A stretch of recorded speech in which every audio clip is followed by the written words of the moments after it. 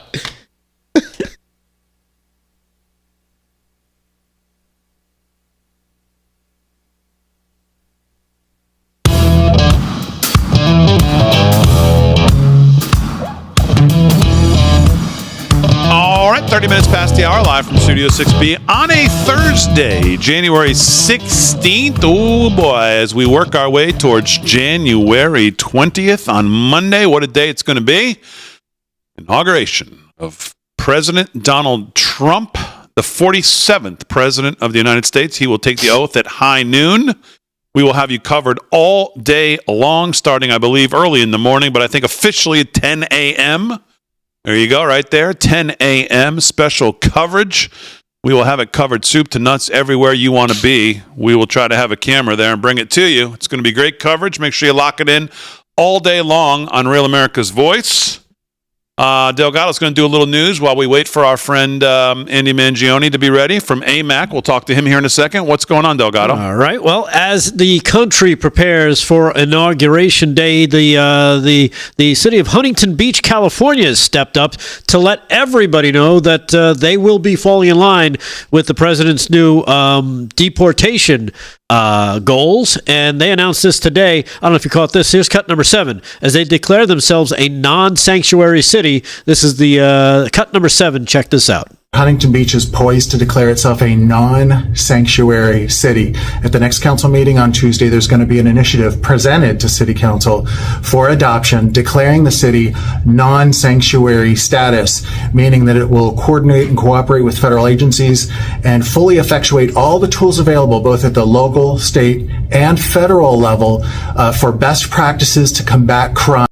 Yeah, so there you have it. They're going to be helping out and making sure that their officials are working with the Trump officials and making sure that if there are people that need to go, they are going to be helping them out as Huntington Beach is getting ready for January 20th. Things are changing. Yeah. I would say you want to be on the right side of Tom Homan. You don't want to be on the wrong side. So get on board now, boys. That's right. Please welcome back to the show, Senior Vice President of AMAC Action. He's our friend Andy Mangione. Andy, how are you? Doing great, Damon. Good to see you. Good to see you as well. Welcome back to the show. I saw that you guys recently put out on your on the AMAC website. Of course, you got great stuff there, great articles. AMAC Action poll highlights seniors' concerns over Inflation Reduction Act and its impact. And this came up today in the Scott Bessent hearing about the Inflation Reduction Act and really what the real cost of that's going to be. First of all, tell me the demographics of the people who were polled, who responded to this poll. Well, we polled senior citizens, and I use that term loosely. These were people who were age 55 or older. They were registered voters, 46% men, 54% women, and they were nearly evenly divided among Republicans, Democrats, and independents. It was a great cross-section. What's always been amazing to me about the Inflation Reduction Act is that the name, obviously, it does the opposite of the name. But the other thing that really I always found somewhat humorous is as soon as it got passed, Biden immediately came out and started calling it basically a green energy bill. It really had nothing to do with inflation. How did the people who you polled feel about the fact that really they got duped into thinking this was something it wasn't? It was really more green energy subsidies. Exactly. What did they feel about that? Well, they don't like the subsidies, Damon. 83% of the respondents were either very concerned or somewhat concerned about the billions of taxpayer dollars being diverted from the Medicare program to fund green energy initiatives. They did not like that at all. Yeah, and you're referring to obviously the Medicare Part D. Yes. How did the participants respond to the changes that the IRA made there? Well, the Inflation Reduction Act redesigned the Medicare Part D benefit, and this resulted in higher premiums and consolidation of plans, which gives beneficiaries less choice. 83% were concerned about continued rising premiums, and respondents frequently cited fears about being priced out of drug plans and losing access to critical medications. Yeah, because part of it, I believe, and you'll correct me if I'm wrong, was that Medicare was going to be able to negotiate lower prices. Wasn't that part of what seniors heard, that Medicare was going to be able to negotiate lower prices? What was the end result of that?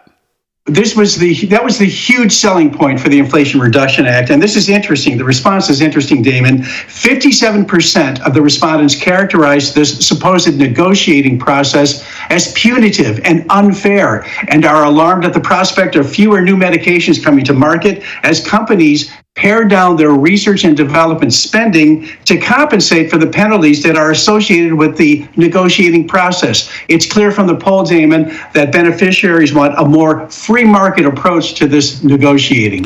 We're speaking with Andy Mangione. Of course, he's the Senior Vice President of AMAC Action, and we're talking about the article they have on their very fine website, which you can find at amac.us. AMAC Action poll highlights seniors' concerns over Inflation Reduction Act's impact. If you want to read this, we'll link it on our social media. So I guess, just in closing, what are the strongest takeaways from this, and maybe give us an idea of maybe some other stuff you guys are working on as we're heading into the inauguration on Monday?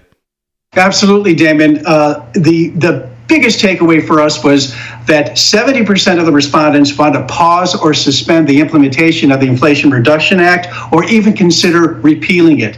Seniors are very concerned about reduced access to medications, higher premiums, and scaled back pharmaceutical innovation. Taking a hard look at the Inflation Reduction Act will be a priority for AMAC Action as we roll into the new administration. All right, very good. Anything else in those first 100 days that you guys are going to be keeping an eye on? Do you have any kind of bars set on what you'd like to see on 100 days, a specific action on certain topics? What are you guys looking at there? Well, we're a member-driven organization, and as you know, we represent Americans who are age 50 plus. So President Trump's promise to end taxes on Social Security is an issue we're going to be following very closely. We want to make sure that he follows up on that process. Anything that can put more money into senior citizens' pockets during their retirement, we're all for. We're going to be following that up. All right, very good. Excellent stuff. Andy Mangione, amac.us/Studio6B. I mean, I'm not sure exactly the deal now I think is 5 years, right? I think it's the joint. It's absolutely ridiculous. Go to amac.us/Studio6B, amac.us/Studio6B. Andy, always fun having you on the show. Great information. Thanks so much. Thank you. My pleasure. amac.us/Studio6B. I think you can get 5 years for $32, I believe. Amazing deal. You announced that last night, right? Do I have the number right? I don't want to make the number wrong, but I think it's something like that. It's just absolutely incredible. Phenomenal. For what you get from AMAC, and they're out there fighting for you. Listen, they're out there fighting for the things that we say we believe in. And again, we always argue we are about outcomes. We need to be about outcomes. See what's going on in Florida with the legislature? You see the governor? He's about outcomes. We know when you look at Republicans in red states around this country, the super majorities we hold, I don't want to hear about, well, we can't get this done or that done because we have narrow majorities or this or that. We have super majorities all over the damn country in states. So we need governors to be leading like the governor of Florida is leading. We need to start getting things done. If we have roadblocks because we got squishy Republicans in D.C., we need to start making red states as red as they make blue states blue. And those excuses don't hold for most of the states in this country that Republicans hold super majorities. So, but AMAC Action's out there fighting for you. So good stuff from them. All right, 38 past the hour. We'll try to connect with our friend Ben Berkwam here coming up in the last segment of the show. But let's do some more news, and then we'll do some news with Vinnie Mac as well. Delgado's got the news. What's going on? All right. Well, Speaking of Florida, of course, I'm sure you heard the announcement. The wait is over. Maybe that's what they were talking about when they were playing golf yesterday, Damon, between President Trump and Governor DeSantis, as Governor DeSantis names Ashley Moody to replace Marco Rubio in the U.S. Senate. Yeah. Ashley Moody, she's the state's attorney general. She'll soon move over to, will soon move from the Florida cabinet to the U.S. Senate. As Governor DeSantis announced earlier today, Moody was his pick to replace U.S. Senator Marco Rubio, who's poised to be the next Secretary of State. He just went through his confirmation hearing. The governor made the announcement in a Thursday news conference in Orlando. He said he wanted someone who would take a hard line in illegal immigration enforcement, combat fentanyl crisis, and support conservative judges and justices. She's never been a squish. Oh, that's your term there, David. She's never been a squish on any of these issues, DeSantis. You're damn right about that. She'll be the most conservative, one of the most conservatives. Just by showing up, she'll be one of the most conservative. Yeah, he said she'll go up there and she'll be part of the enforcement caucus, not the amnesty caucus, and that's what we need. Moody has been a loyal ally of DeSantis, consistently backing his efforts to crack down on illegal immigration and suing over many of President Biden's initiatives on issues such as immigration, transgender discrimination, and student loan forgiveness. So good news coming out of Florida as you know, they move a squish in Rubio, which, you know, let's face it, if he doesn't carry out the efforts and the policies of the administration, can be moved to the unemployment line. Yes. And now all of a sudden, you fortified that seat with someone for the next 2 years till she has to, I guess she has to run for that seat in 2 years to continue to hold it. Yep. And by the way, he appointed as chief of staff the guy who I was hoping would be the senator, but Ashley Moody is very good as well. Yeah. To be the next attorney general. So I mean, two great moves, two great, solid people. Yeah, chess pieces. He just kind of moved them around the board. Yep. Speaking of governors around the country, let's go out to California. Take a look at the other governor over there, Governor Handsome Newsom, as he likes to think of himself. Slick. Doesn't like his nickname, and sounds like, if you watch this video, and maybe it's just me, he sounds like he's going to cry. And it turns out this nickname that Trump uses on, he's very sensitive. He's very sensitive about, and it's not the first time. Trump didn't come up with this. Evidently, this has been a nickname for him in the past, growing up, actually. Cut number 3. Check this out. As you tell me, does this guy look like he's about to cry? I get it. They want to take us. I get it. I'm not naive. I get the California derangement syndrome. I've been living with that for years and years. New scum. You know, the same 7th grade. I remember the guy on Baltimore Avenue that called me new scum. I was in 7th grade. I can handle that. Doesn't sound like. We'll leave that aside. I understand what they're trying to do. I want to work with them. It's not about me. It's about people that we both represent.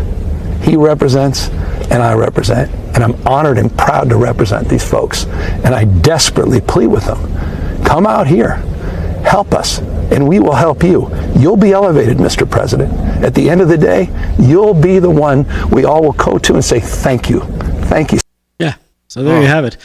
Did he sound like he's going to cry? At that one moment, it sounded like he was going to break down. Sounded deranged. Yeah. I thought he was having crazy. a flashback. And speaking of deranged, Damon, I'm glad you used that adjective. We take a trip now across the country. We zoom across the country to the great state, the Empire State of New York, for the state of Kathy Hochul, just, of course, before they brought her out to do her State of the State whining. Here's what she had going on. State of the State. Listen to. I'll save you the time, and I'll give it to you in about 2 words. I can't even say listen to this because we can't play the audio, but just take a look at what was on stage before she came out. Oh. Get down. Yes. Okay. This is going on. All right. Just before the governor of the state of New York is to address the legislature and give the State of the State. Is that the cast of? I don't know what it's a cast of. That is the OK Juliet or whatever that new show's called. That is the over 40 dance team for the New York Liberty and WNBA team. And they really need to learn how to dance. Okay. Do they have auditions for this team? When are they? Hey, I'll find out for you.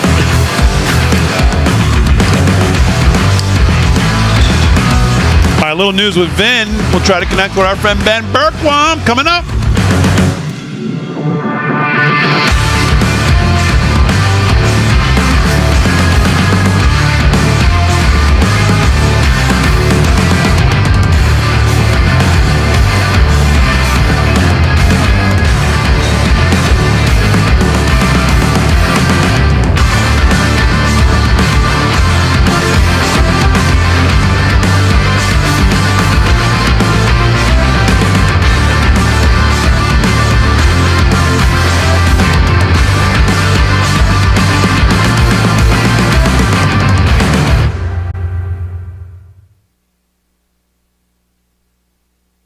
All right, chat. We got some super chats to get to. Child of the King, 1776. Appreciate that. The best show around, live from Studio 6B. Just does an amazing job every day. Thank you. Well, thank you.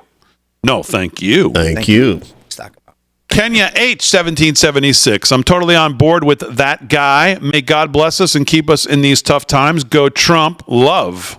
Thank you very much. Nice. That guy, 1776 on the pizza. I think we did. We're getting extra toppings tomorrow night, Big D. Come on. Okay. I think we got to order a side of mozzarella sticks. Mozzarella sticks. And some garlic nuts. Garlic nuts. Who's going to bring it to you? Name Signatore? Bring the mozzarella, extra order mozzarella sticks. Mozzarella. What'd you say, Aaron? Oh, all right. So I'm going to go to Vin, do a thing, and then we'll see if we can get Ben up, and we'll have some fun with him. What the hell he's doing in Ohio? It's cold in Ohio now, that's for sure. You got like... Yeah. I got something. Okay. Oh, nice. The best. So just tell Ben Vin's going to do like a couple minutes here, and then we'll come to him to wrap up the, take the rest of the segment with him. So look, I'm going to probably avoid sports here. Unless the Islanders are winning now. That guy says, Slickster, make it a calzone. Right. Oh, we could get a calzone. He's in the zone. I'm not a calzone guy. I've not had a calzone. You're the not a longest calzone time. guy? Nah, that ricotta doesn't sit well with my stomach, Oh. It gives me the stongates. I don't know why something bothers me. These people in the chat go, where the hell are these guys from New York, the way they talk? Maron. He gets the guts. I do. I get that. The ricotta. I don't mind a little manicotti, but... What's that smell? I got the guts. Yeah. Vinnie Mac, you're already on the web here. I am? Yeah, look. See. What do you mean? Ah, look at me. One pie wants cannoli. How about some cannolis? How you doing? What do they say? What, leave the gun? Leave the cannolis. Leave the gun, take the cannolis. Yes, exactly. What are you doing? Leave the gun, take the cannolis. Come on. Put it on the Underhills, Bill. That's it. I'll have a steak sandwich and steak sandwich. Yes, of course. And leave yourself $20. Oh, thank you, sir, very much. Oh, God. It is really the greatest 2 hours maybe ever put on film. Oh, love it. Fletch was such a classic.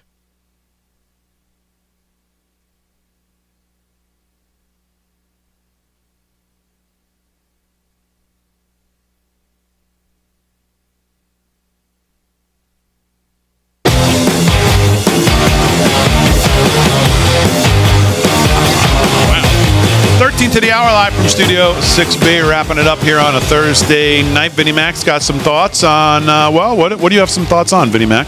Well, because I have a lot of insight into this particular industry, I think you know my toiling around in Hollywood there for a while, making movies and things like that. I know how the system works. It could be quite appalling. It has been very woke, as we know. But if you look at what Trump is trying to do across the board with all of these things where he's trying to marginalize China, really, and outside influence, both democratic outside influence and then international monies, particularly Chinese monies, he announced that he's appointing John Voight, Mel Gibson, Sylvester Stallone as special ambassadors to Hollywood. Now, that sounds like, oh, maybe it's a gratuitous thing and so on. It's not. I could tell you firsthand, the bulk of the money coming in, it used to be hedge funds in the U.S., and it used to be private equity, just very wealthy people, some banks putting money into Hollywood, and Hollywood would then produce more balanced content. As we've seen in the last 10 plus years, maybe 15 years, the content coming out of Hollywood, is so woke and so politically correct and dealing with, issues that the rest of the country just doesn't understand or doesn't want to understand, all these woke issues. A lot of that comes from the money that China's putting in because they want to disrupt us. They do have a goal to kind of screw up our mindset. Entertainment and content has a lot to do with that. If you study any type of psychologies of countries and so on, news, entertainment, pop culture, all those things influence, especially our young people. We wonder why our young people are so soft right now and so affected by so many things. It's the content, it's the social media, and that's where this foreign money and Chinese money is coming. So Trump, by addressing this, is basically saying to Hollywood, I'm going to bring some heavyweights in. You need to change the game. We need to balance that content. It's a not the most obvious leg to the stool in his entire agenda, which is to level the playing field here a little bit for our country, but it's a big one, much bigger than you think. I've sat in meetings with world-renowned writers and directors and producers and financiers, Chinese, where things are changed for purposes that I cannot understand. It's not for the story, for the political correct nature, the woke nature, or an international money wanting a story told a certain way. That happens. That's real. Happens all the time. By him doing this, hopefully changes that path. So I think it's a great move, from him. But also it's a great move, him understanding it. The left doesn't understand this. Right. The current administrations, they don't get this. They have them supporting them, but they don't get what's really behind this.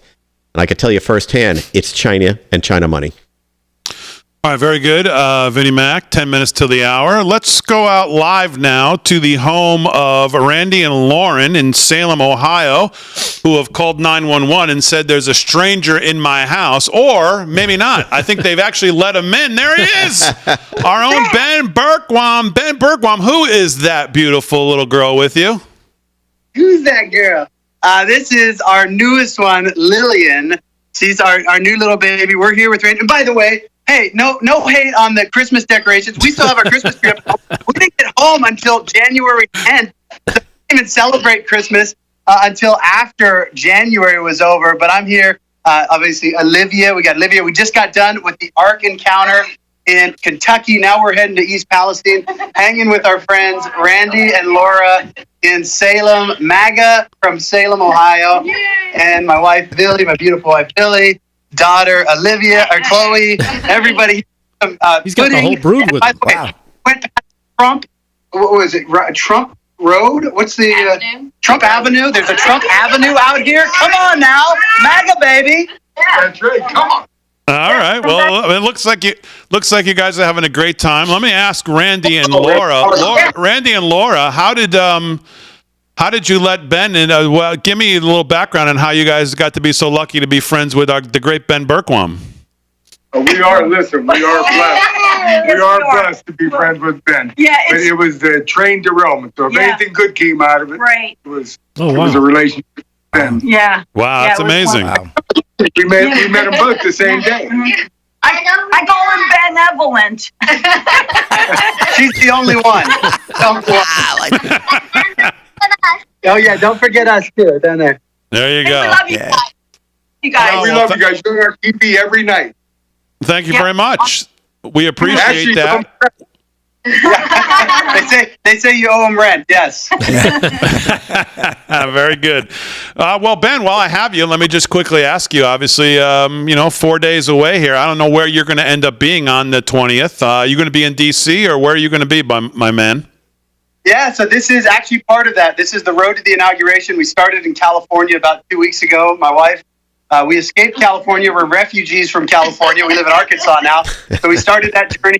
And then we ended up starting the official journey, by the way, sponsored by Patriot Mobile. Shout out to Patriot Mobile, promo code RAV. Started in Arkansas, and then we're ending the inauguration. We're going to be there. We're going to be at the inaugural prayer breakfast. I'll be doing a little prayer. And then obviously President Trump will be inaugurated. We've got the whole family. They're going to see President Trump inaugurated. I was there in 2017 with my dad. I get to share it with my whole family this time. So, but tomorrow we'll be in East Palestine showing another community. So we just did North Carolina, Tennessee, that were devastated and ignored, abandoned by this regime. Tomorrow we'll be in East Palestine, continuing that story of a community that was abandoned by Joe Biden and the Democrats. And thank God, in 4 days, we're going to get a president that actually puts America first. Amen. Yeah, very good. All right, Ben, we love you. You have a beautiful family and you have beautiful friends, and we thank you for letting us in there and spend a little time with you guys. Travel safe. Stay safe on Monday. We love all you guys, and thanks very much. Thank you, guys. Love you guys. I mean it. Don't tell any other shows, but you guys are my favorite. Ben always trying to get himself in trouble. There he goes. The great Ben Berkwamen. He is great. He doesn't have to worry about that. The other shows don't talk to us either. So. That's true. Can you blame him? You're off the hook, Ben, because nobody talks to us anyway. That was an easy one. That's an easy one. So you're safe there. So don't worry about it. All right, Delgado, I want you to wrap us up. Anything else in the news? Yeah. Here's how much time do we got here? 2 minutes. 2 minutes. All right. How about a little bit of this? You want to talk about economy with Joe Biden? Well, Joe Biden is great at handing out other people's money. He thinks it's consequential when you get money. Here's cut number 6. Here, you know the big fires in California, Vin? You hear about this? Yeah, I think I have. Well, get ready because you're going to be getting some big money from Joe Biden. Oh, yeah. Because you're a fire victim, all you have to do is send in your information, I think. I think that's the way it works. And then they're going to cut you a real big check. You're going to be able to just replace everything. Cut number 6. Check this out for yourself. And I want to be clear. We're not waiting until those fires are over to start helping the victims. Right. We're getting them help right now, as you all know. Correct. People impacted by these fires are going to receive one-time payment of $770. One-time payment. So they can quickly purchase things like water, baby formula, and prescriptions. So far, maybe a house. Nearly 6,000 survivors have registered to do just that. And $5.1 million has gone out. Yeah, so $770. You lost us at, let me be clear. Yeah. He usually does. Whenever they say, let me be clear, there's a big giant fog coming over the place. Yeah. And we've heard Joe Biden talk about these checks of $700 consequentially caused. Oh, big time. Consequential. Big time. Why don't they just buy the supplies for people? We're going to airdrop in a bunch of water, baby formula, all the stuff that they say they could buy with the $700 if they think they need it. Just amazing. Send it to them. Just amazing. So there you have it. Well, thank you, Joe. Very generous. Tomorrow morning, Kristi Noem. She's going to be on the show? We'll be on the hot seat, and I'll be streaming it tomorrow morning. And then we'll see you back here tomorrow night for a Pizza Friday night with an Odds Makers. Oh, yeah. Is there what even is that? Nope, saving it for just after the inauguration. Odds It'll be Makers a special only. Tomorrow night, we'll pick all the not conference championship, divisional round games. Divisional round. 4 of them. As always, we salute all our military, active and inactive, police, firefighters, first responders, and all emergency personnel, all our truckers, all our farmers, everybody that keeps the country moving forward. Thanks, guys. Thanks, Vinnie Mac. Have a great time in Washington, D.C. Aaron Fran, great job as always. We'll see you tomorrow night. I'll see you tomorrow morning right here live from Studio 6B.